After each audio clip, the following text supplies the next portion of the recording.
I mean, as a filmmaker, as a human being, as a member of a humanitarian community, my head is always buzzing with so many questions. And I think we bottle it down to some spiritual inquiries, some religious ones. There's always been a debate about these two terms, religion and then spirituality. There are people who feel like, I'm not religious, I'm spiritual, and I'm not quite sure they know the meaning of that. But they use it because sometimes terms are just thrown around. To those people who are at the crossroad between religion and spirituality, what is your answer to that dilemma?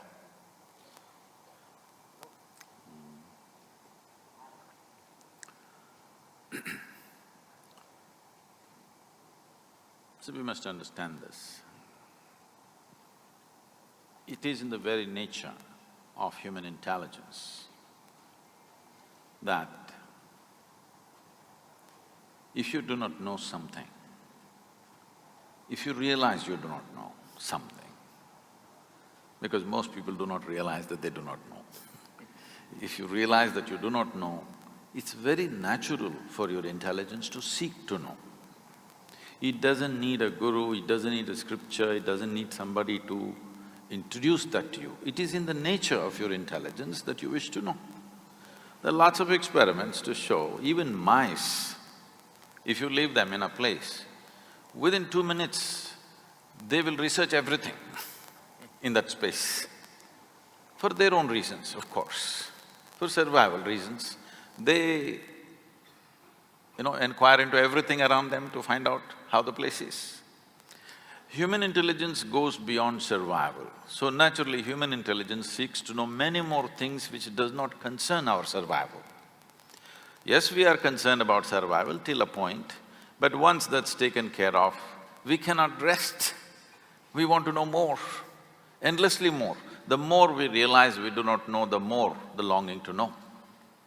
So this longing to know, when it finds a very intense expression in the form of seeking, we call this spiritual process. Or in other words, the basis of spirituality is a realization that I do not know. But the moment you say, I'm religious, you refer to yourself as a believer. When you say you're a believer, what you're saying is, everything that I do not know, I will make it up. How I make it up? Whose help I seek to make it up?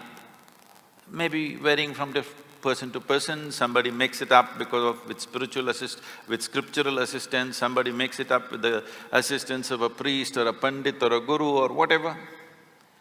But you seek some authority. You kind of make a compromise in your life that instead of truth, you settle for an authority as the truth. Spiritual process means truth is the only authority for you. Authority is never the truth for you.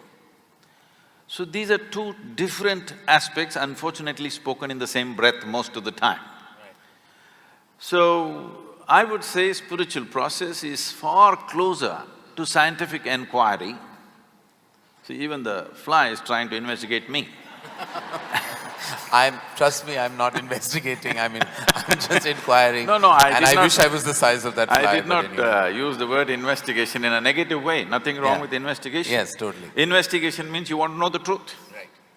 Maybe it's done little forcefully like a fly. Right. It's coming to you now. That's all I get these days. No, if you get to fly, what more? Yeah, so well, you manage pretty well. I have a fear of turbulence, so flying is not really on my top 3 things to do in life. So, spiritual process does not demand belief because belief and spiritual process cannot go together. Spiritual process is a constant inquiry. It is a way of sharpening your questions so that they dig deeper and deeper, not into something else but into yourself, the nature of your existence. Because the nature of human existence is such that in our experience, the only thing that you can experience is yourself. You actually believe you're experiencing many things, but you only know everything the way it happens within you. You do not know any other way. Even now if you see these people, It looks like they are there, but actually you know them or you see them only the way they projected in the firmament of our minds. There is no other way. There is no other way for you to experience this life except the way it happens within you.